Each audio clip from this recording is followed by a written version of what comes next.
حضرت عمر کا زمانہ ہے، مسجد میں عورتیں بھی نماز پڑھنے آتی ہیں اور مرد بھی نماز پڑھنے آتے ہیں۔ ایک خوبصورت عورت کا راستہ ایک نوجوان لڑکا روکتا ہے۔ ایک دن اس نے دیکھا، ایک دن رک کے کہا تجھے مسئلہ کیا ہے؟ اس نے کہا کہ میں تیرا چاہنے والا ہوں۔ اس نے کہا کہ میری چاہت ڈیمانڈ جو کروں گی پوری کر دو گے؟ اس نے کہا آسمان سے تارے بھی توڑ لو۔ اس نے کہا بس میری ایک خواہش ہے، 40 دن حضرت عمر کے پیچھے نمازیں پڑھ لو، اس کے بعد 40ویں دن کی آخری نماز کے بعد یہاں میں منتظر ہوں گی تیری اور تیرا انتظار کروں۔ 40 دن نمازیں چلتی رہی۔ پھر عمر کا لہجہ اور من کے روگ نہ دھلے اور من میں نور نہ اترے۔ 40ویں دن کی آخری نماز کے بعد وہ گردن جھکا کے جا رہا تھا، لڑکی اسبِ وعدہ کھڑی تھی۔ کہا گزر رہے ہو؟ میں اسبِ وعدہ کھڑی ہوں۔ کہا کھڑی رہو۔ عمر نے دل کا تعلق رب سے جوڑ دیا ہے۔ آؤ اس قرآن سے تعلق جوڑو، یہ دلوں کے زنگ اتارتا ہے، روحوں کو نور دیتا ہے۔ اسلام کا جو بنیادی اخلاق ہے وہ حیا ہے، یہ بات ذہن میں رکھیں۔ ہر دین کی ایک پہچان ہے، حضور نے فرمایا اسلام کی بنیادی پہچان کیا ہے؟ حیا ہے۔ جب ہم نے اسلام کے دامن کو چھوڑ دیا ہے، یہ رسم حنا کے نام سے بدتمیزی یہ کس معاشرے سے ہم نے لی ہے؟ اور کیا بہوؤں بیٹیوں کا تماشا لگایا ہے، اور نیم برہنہ بیٹیاں لوگوں کی شہوانی نگاہوں کے سامنے ہیں، اور باپ بھی کھڑا ہے اور بیٹا بھی کھڑا ہے۔ نہ باپ کی آنکھوں میں حیا ہے، نہ بیٹے کی نظروں میں حیا ہے، نہ بھائیوں میں غیرت ہے، اور کہتے ہو اللہ کی رحمتیں ہمارے اوپر نازل ہوں۔ یہ تو شکر کرو پتھر نہیں برستے محمد عربی کے قدموں کا صدقہ۔ اگر ان کی رحمت نہ ہو درمیان میں ابھی آگ لگ جائے دونوں جہاں میں۔ یہ تو ان کی رحمت ہے کہ پتھر نہیں برستے۔ پچھلی قوموں نے ایک ایک جرم کیا، کسی کے اوپر پتھر برسے، کسی کے اوپر خون برسا، کسی کے اوپر ایسا زلزلہ آیا کہ نیچے والی جگہ اوپر اور اوپر والی بستیاں نیچے۔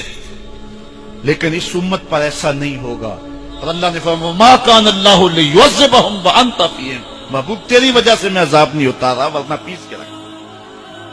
سر سے لے کر پاؤں تک ہم اسلام میں آ جائیں، چھوڑیں آدھا تیتر آدھا بٹیر، جہاں جی چاہا اسلام کے دامن میں آگے اور جہاں جی چاہا ادھر چلے جائیں۔ مسجد میں بھی چندہ دیا اور ہوٹل میں بھی شراب پی، رب بھی خوش رہے شیطان بھی راضی رہے، ایسا نہیں ہوگا۔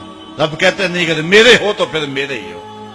کوئی بھی غیرت مند محبوب نہیں جو ہے تسلیم کرتا کہ میرا محب کسی اور کی طرف نظر اٹھا کے بھی دیکھے، تو رب سب سے بڑا غیرت مند ہے، وہ نہیں چاہتا میرا ہو اور کسی اور کی طرف دیکھے۔ تم کون ہے؟ مغربی تہذیب لگتی کیا ہے تمہاری؟ اپنی ملت کا قیاس اقوام مغرب سے نہ کر، خاص ہے ترکیب میں تجھے قوم رسول آدم۔ تم غیروں کی نکالیاں کرتے پھرتے ہو، تمہارے سامنے سیدہ عائشہ کی سیرت موجود نہیں ہے؟ تم مغرب کے ٹینوں بننے کی کوشش کرتی ہے میری بیٹی، تیرے سامنے محمد کی بیٹی فاطمہ کا نقشہ نہیں ہے؟ کدھر بھاگ رہی ہے؟ یہ بال کھول کے بازار میں کون جا رہا ہے؟ یہ نیم برہنہ کون جا رہا ہے؟ دیکھ محمد عربی تجھے کیا آواز دے رہے، ان کا لہجہ کیا، اس کو سن اور زندگی کو اس کی مطابقت میں گزار۔ اصل ہمارے دل زنگ آلود ہو گئے، اس دنیا کے اس ماحول نے ہمیں اس طرح کر دیا ہے کہ آج ہمیں سمجھ نہیں آ رہی کہ ہم کدھر جائیں۔ اور ایک اور حدیث میں حضور نے دلوں کا اور من کا میل اتارنے کے 2 نسخے بیان کیے، ایک کثرت کے ساتھ موت کو یاد کرنا، کثرت کے ساتھ موت کا تذکرہ، اور دوسرا کثرت کے ساتھ جو ہے وہ تلاوت کلام مجید۔ اصل 10-15 سالوں سے ہمارے ساتھ جو کچھ ہوا ہے، آج اگر کوئی تذکرہ موت کرے، کوئی آخرت کی یاد دلائے، کوئی عمل کی بات کرے، وہ کہتے ہیں یہ تو ویسے خوش کیسے، کیا پتہ، قبر کا مذاق اڑا رہا ہے۔ اللہ اکبر، قبر دا خوف دے دے کے لوکی مینوں ڈرا دے۔ میں کہتا ہوں لوگ ہیں کون ڈرانے والے؟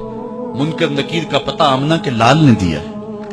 فَلْيَضْحَكُوا قَلِيلًا وَلْيَبْكُوا كَثِيرًا، تمہارا رب کہتا ہے تھوڑے ہنسا کرو زیادہ رویا کرو۔ رونا دل کا میل اتارتا ہے، باطن کے اجاڑ پن کو دور کرتا ہے، من میں خشیت الہی کے پھول کھلاتا ہے۔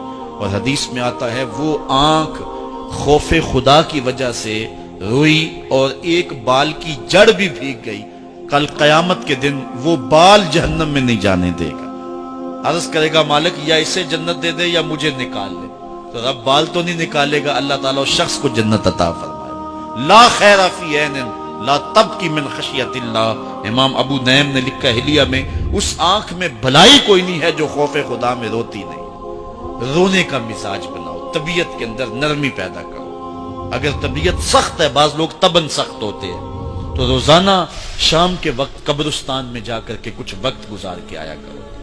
اپنی طبع میں نرمی پیدا کرو، طبیعت میں سادگی پیدا کرو. اپنے زندگی کے معاملات کو زیادہ نہ پھیلاؤ کہ جو حساب دینا مشکل ہو جائے. مجھے اپنے والد گرامی کی ایک بات یاد آئی. آپ فرمایا کرتے تھے جس شخص سے پیار ہو جائے نا، اس کی آخرت کے لیے سوچا کرو کہ اس کی آخرت ٹھیک ہو جائے.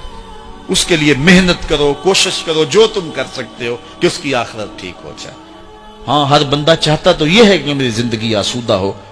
آسودہ ضرور بناؤ زندگی کو، لیکن خیال رکھو کہ اس دنیا کی زندگی کی آسودگی سے آخرت کی آسودگی جو ہے وہ زیادہ عزیز ہے. یہ 4 دن کی زندگی ختم ہو جانی، تھوڑی ہے، بالکل سانسوں کی گنتی ہے اور ختم ہو جانے والی ہے، اور وہ زندگی نہ ختم ہونے والی.